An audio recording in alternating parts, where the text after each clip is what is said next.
television program. My guest today is Ken Wachsbeger, who's going to discuss this project called Banned Books. And it's really quite a sizable project. You have 4 volumes in the hardcover, and then you've got the recent version in the paperback. But as were made the arrangements to videotape this program, it was during the week set aside to raise people's awareness of the issues raised when various groups or governments become so incensed over a particular text they seek to prohibit from public discourse. And I was wondering, what led you to get involved with the project yourself? Well, the project itself actually began as just a 1-volume project. The author, Dawn Sova, she's who wrote the, I'll explain the 4 different volumes here, but she wrote 2 of them. Her original idea was to do a book on books banned for sexual reasons, for erotic reasons. And that was her original interest, but with talking about it with her and her agent and the editor at Facts on File, which is the reference company that ultimately published the book, as it began free writing and free-flowing and just brainstorming, eventually the idea grew to, rather than just include one kind of censorship, they brought in the ideas of social censorship, political censorship, and religious censorship. Somewhere along the way in their discussions, they categorized the different types of censorship along these 4 lines. And so I believe it was probably the editor at Facts on File who suggested that maybe what this should really be is a 4-volume set. And once they settled on that idea, at that point it was too much for Dawn to do on her own. So they had to find additional authors to do the other books. And then once they had a multiple collection here, they had to find an editor-in-chief to pull it all together. So that's where I came in. I had recently finished another book that I had also edited about the Vietnam-era underground press. It's a 2-volume set of books called Voices from the Underground. The first volume is subtitled Insider Histories of the Vietnam-era Underground Press. It's a collection of histories of different underground papers as written by the key people on the papers. You had the gay press, the lesbian press, the black press, the Puerto Rican, the military underground, the prisoners' rights. There was a whole range of underground papers that represented what was considered the counterculture back when. All of them focused against, all of them opposed the Vietnam War, but beyond that they had their own sub-areas. And so I had, it was my fortune to have the opportunity to pull this project together. It was quite successful. Volume 2 is a resource to the period. And anyhow, I just finished that, and of course the underground press is a story of censorship. So it was around the time that I was finishing that Facts on File was looking for an editor. And a colleague of mine who was an advisor to the Facts on File folks told them about me, and they contacted me, and that's how I became the editor of it. Well, when I talked to people before we did this interview, they were amazed that there's 400 different incidents that you're talking about. And so that's one of the amazing things, too. And also that it goes all the way back to pre-Christian times. I mean, there's Ovid and all these people, and that includes Abelard and Galileo. So it was really fascinating. And that was my own reaction, is that the number is just staggering. Well, the 400 number is not really the amount of books that have been banned. Right. I mean, that's a minor fraction of the amount.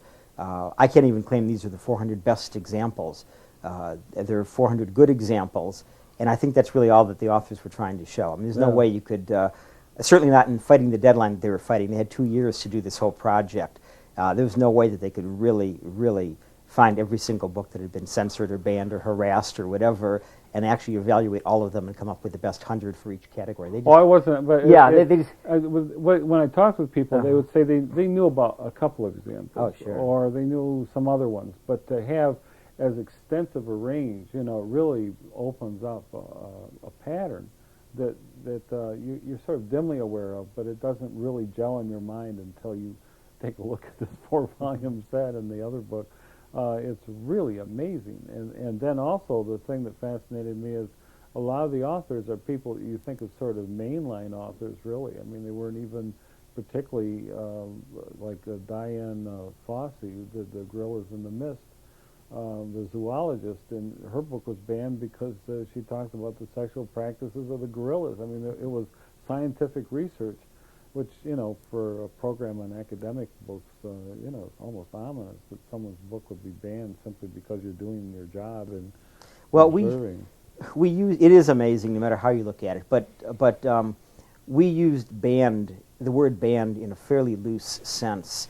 I mean, we're trying to find one catchword to capture all the reasons why a book is harassed. I mean, the word banned, the word censored, you know, they have different, slightly different definitions. Harassed is another word you could use. There are all kinds of words you can use.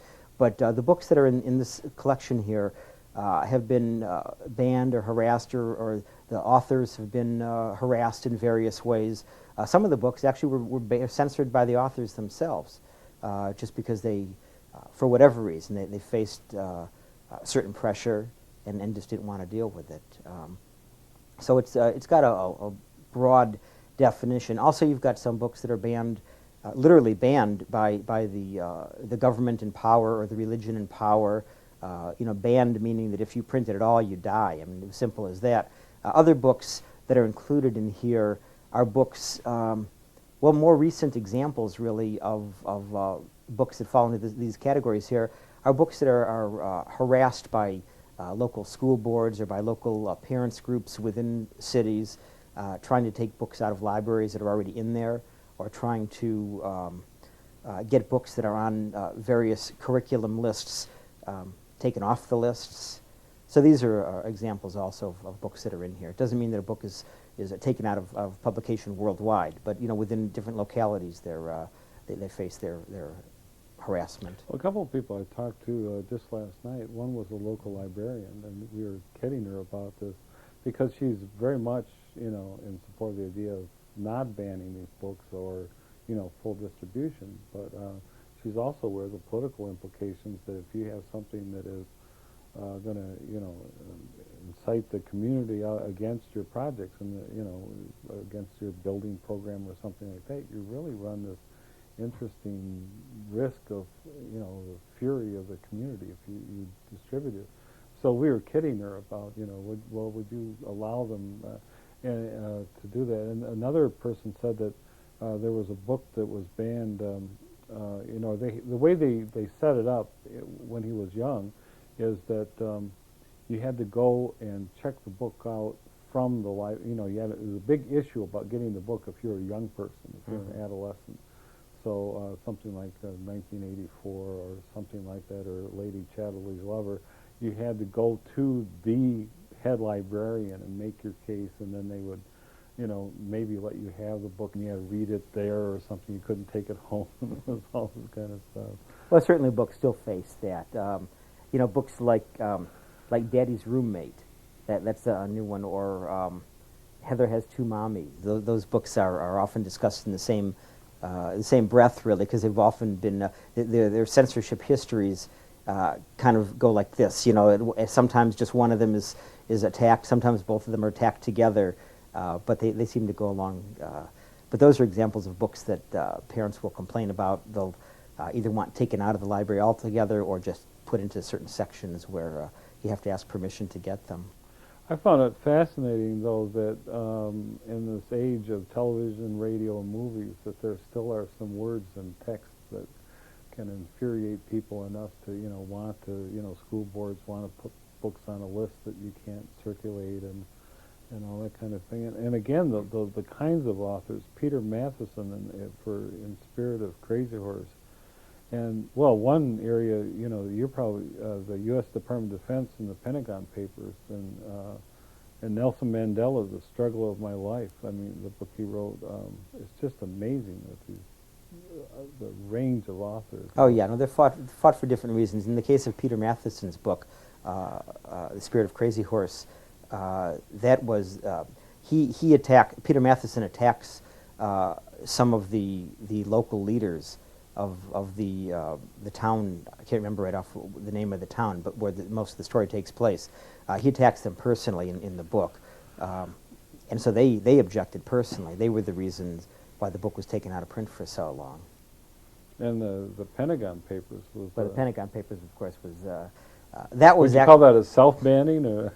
well, that the real fight about that one was more so in the newspapers, because by the time, and I mean, in truth, by the time it appeared in the by the time the book came out, it had already appeared in the newspapers, and the newspaper was in the newspapers was where the real struggle was. You couldn't not put that book in there because it was such an important book for that period. But that was really newspaper censorship, and of course the government lost on that. They fought their best to keep it out. And the story of Nelson Mandela, now it looks back and you say, well, how could that be? And that was another comment that people made to me, is that often in retrospect it looks almost silly that, the books were banned or that there was an issue or something like that. But during the time, it could be very... Well, yeah. In the people who think it looks foolish in retrospect often think it looks foolish even as it's happening, because not everybody thinks it looks foolish. Because certain books still, of Mice and Men, still, just in Whitmore Lake, not outside of Detroit, you had just this summer a father who was trying to get the book taken out. It was in an honors program yet. His daughter was in an honors class. He still wanted it taken out. It's not enough that he didn't want his daughter to read it. He didn't want any of us to read it. That's really the big issue, that, if you want to dumb down your own kids, that's fine. But what they're trying to do is dumb all of us down. The scary thing is the people who want to take the books out, they've already read the books. So they already know what's in them, and now they don't want us to know. So that's, that's a reason to be concerned right there. But the same types of people who were banning the books back when, or attacking the books because of the words, they're still around. And they're not looking back and saying, well, it was foolish then, it's foolish now. They're going, we lost then, but we're going to try again because we're going to get 1 point. At some point we're going to win. But we've got the First Amendment, thank God for that. To me, the First Amendment is the greatest vision that America has given to the world.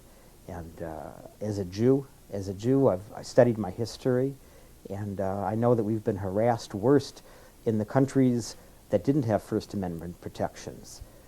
As a Jewish American leftist unionized writer and teacher, I know that I've been attacked and censored enough to take it personally. So I know it's important. I know that no matter what you say, you need the right to say it. Well, and that's an issue you raised about the unionized thing. And from the standpoint of the author, it certainly is not silly at all. I mean, this is their livelihood, and that they're trying to get their works published. And so when people start interfering with that, they're not only interfering with the First Amendment rights, but even besides all the stuff about the legal thing, you're messing or you're interfering with an artistic creative process that of people who are trying to struggle to get some insight into the culture that they live in, and like I said, then the rest of us can't hear that voice. And you've had some other things. I don't know if you want to get into that right now, but about the role of authors in the society and the struggle to assert their rights. Well, when you're talking about the right to earn a living, censorship is part of that issue. If you can't get your words out, obviously you can't earn a living on it. But the other issue that revolves around writers being able to earn a living with their words is the copyright issue, which is real common now. It's an important issue now, especially in the electronic age. It used to be back, writers always have now owned their works. As soon as you get done writing a piece, it's yours. Whether you formally copyright it with the Library of Congress or not, legally it's yours. And in the past, publishers haven't worried quite as much about it, especially journal publishers, newspaper publishers, magazine publishers. The issue of copyright hasn't been quite as important to them. You buy an article once, you print it, you pay the author once for the article, and that's it, and it wasn't usually used again. The value of copyright is really determined by how often you want to use the article. Back then, before electronic, you published the article once. That's really all that most people did with it. Odds and ends of other uses, but that was the big one.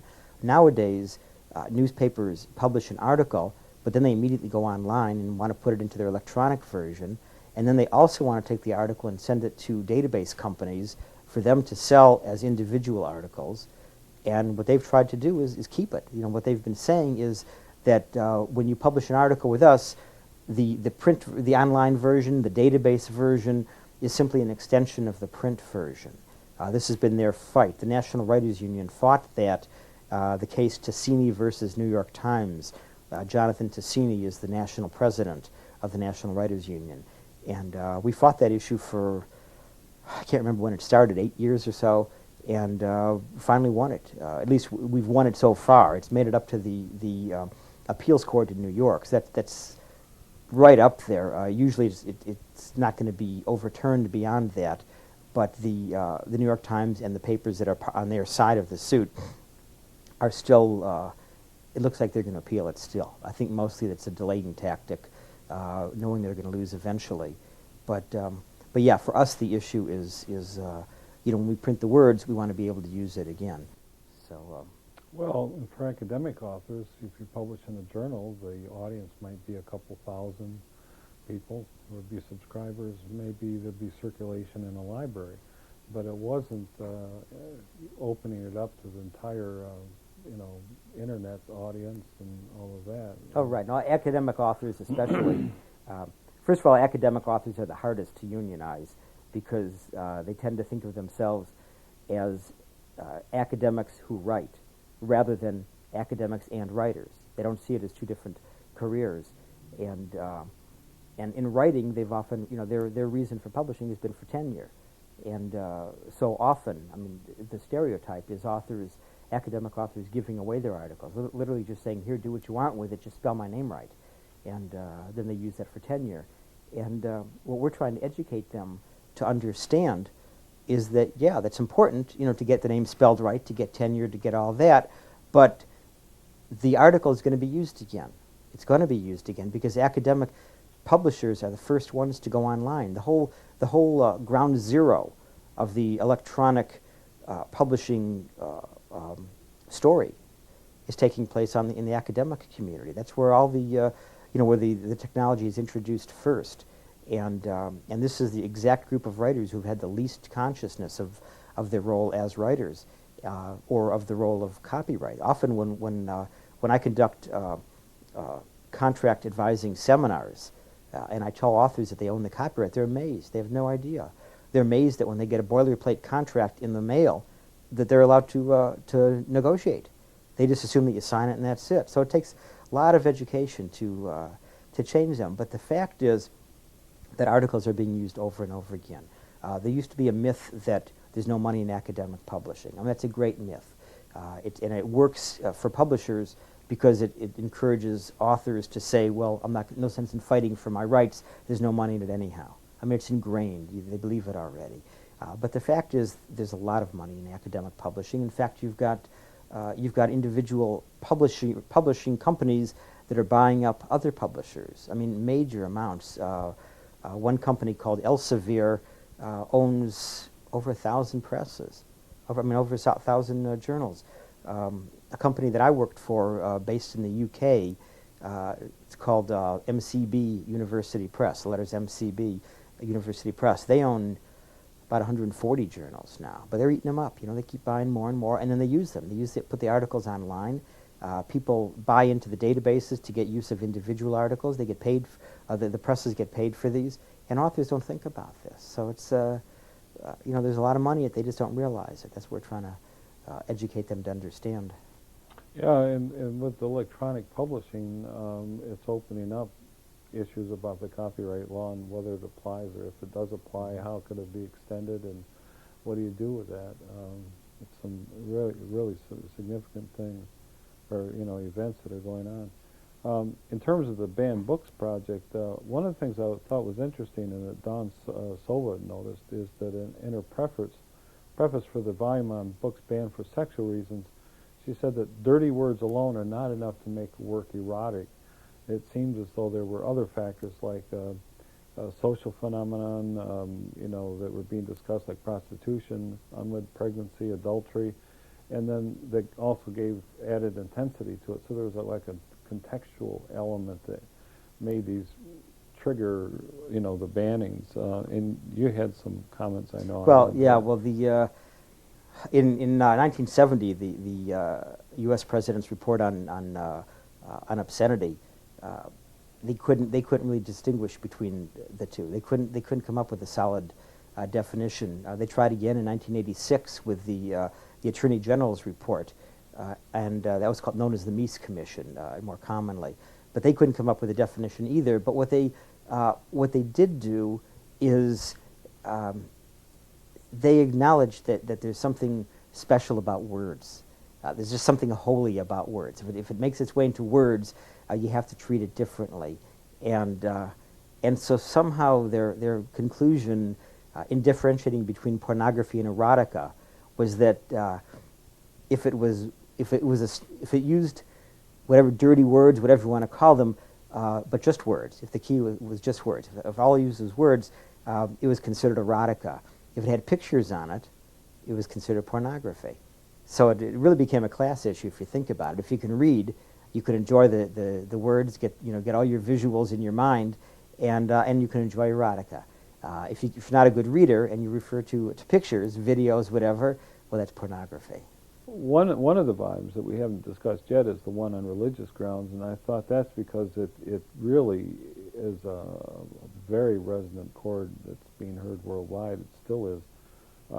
One element is, as the editor of the volume points out, about the havocs that have been caused through history from the time of the trial of Socrates in 399 B.C. to the edict approving the death decree for Shamlin Rusty in 1989, and even more contemporary examples, with Jerry Falwell and the Christian right, and an attempt to establish the persecution of innocent people based on the rulings of those who interpret the following specific religious practices.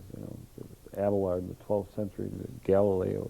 Well, it's gone on forever. Nowadays in this country, it's hard to prove. It's hard to get a book suppressed for political reasons. It's hard to get a book really totally suppressed in this country for any reason, because we've got the First Amendment, we've got the First Amendment protections. But what the banners try to do is it's what we refer to as a hidden agenda. They can't get a ban for the reason that they really want it banned for, so they come up with other reasons. The words still are a hot issue. Certain words that they don't want, they consider dirty or obscene or whatever, they'll focus on those. Catch-22, which was a very political book, was censored for social reasons. The social volume, books banned for social reasons, refers to books that were censored because they discussed homosexuality, lesbianism, words like nigger that a lot of blacks don't like. So they focus on the words rather than the content. Well, Mark Twain and the Mark Twain's Adventures another of Tom example of that. Sawyer Yeah, and Huckleberry Finn was an that's one of the example. examples of that. Use the word nigger, nigger Jim. One school didn't like the fact that Huckleberry Finn, who was a child, seemed to speak to nigger Jim, who is his friend, who was the runaway slave, more as a child than as an adult or as an equal. So certain groups of blacks didn't like that idea. Well, as I was thinking about this, the biggest thing about this project is when you get into it and look through the authors, and that's one of the things that I thought. Theodore Dreiser, Sir Richard Burton for the Arabian Nights, Ovid for the Art of Love, Toni Morrison for The Bluest Eye, Voltaire for Candide, which also been paralleled with Maxwell Keaton's Candy. There's Rousseau's Confessions, Samuel Pepys' his diary, Balzac, Joyce, The Dubliners, which it had its Judy Blume for Forever. Judy Blume, almost anything she comes out with is censored. As soon as it comes out, she knows it'll be censored somewhere, which of course is good for her. For me, my ultimate fantasy is to have a major court case around one of my books. It could only help the sales. Thomas Hardy, Jude the Obscure, Leo Tolstoy, Zola, the list goes on, and those are the ones banned on sexual grounds. Peyton Place, which was hot stuff, but that was 30 years ago, and both as a movie and I think it was a television program. Yeah, it's so great. Later, yeah. D.H. Lawrence, he had a talent for getting on the band list. Mark Twain for several different. Thomas Hardy, Tess of the Dubervilles, which is regarded as Victorian, literature, but got banned.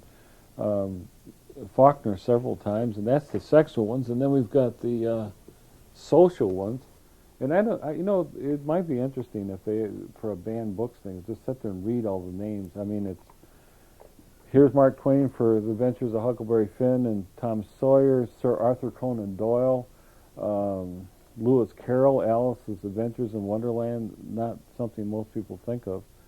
The American Heritage Dictionary of the English Language. Yeah, it's funny. Again, they don't like the way they defined words. It's not just the word was in there, but it was defined in such a way that And they Anne didn't like. Frank's Diary of a Young That's Girl. got a long history. Actually, that was censored by her father the first time. He was the first one to lead it into publication, but being sensitive to not only to his protectors, to the people who owned the home, but also to the attic mates, the people who they lived with all that time in the attic. There were certain things that Anne said about some of them that pretty straightforward. pretty So straightforward is a that- good way to put it. Yeah, so he pulled that out right away. It would be easy to become pretty disillusioned. I mean, looking at this kind of a record of the fate of the authors whose literary tasks led them into positions of contention with some of these groups and governments. But I like Margaret Ball's remembrance and her preference. But I know okay. her message is that it's all futile. That over the years, it's just proven that as much as they try to ban books, get rid of original thoughts, they don't do it. They ultimately always lose. And so she used the word futile to describe that. Well, she also, what stuck in my mind, she says a book cannot be killed. Uh-huh. That the fragments, if you can break it up, or she used this phrase, once the vases are broken, the fragments of this life spread throughout the world, and I kind of like that. Even though there's this attempt to do it here, that it would keep on, and it was there are always encounters, mutations, and festivals of the spirit, and so I kind of like that. And I think that the historical perspective shows that in all of these cases, even in Salman Rushdie's cases we just discussed, that even in the most severe repression, that somehow it does live on, and then it, in the long view, it comes out. So banning the book that was futile in the fact. Well, thank you for being on Riff Raff. This is an interesting discussion, and I think it's always useful to remember all of these cases and keep them close to our hearts. Well, thank you for having me. It was quite a pleasure to be here.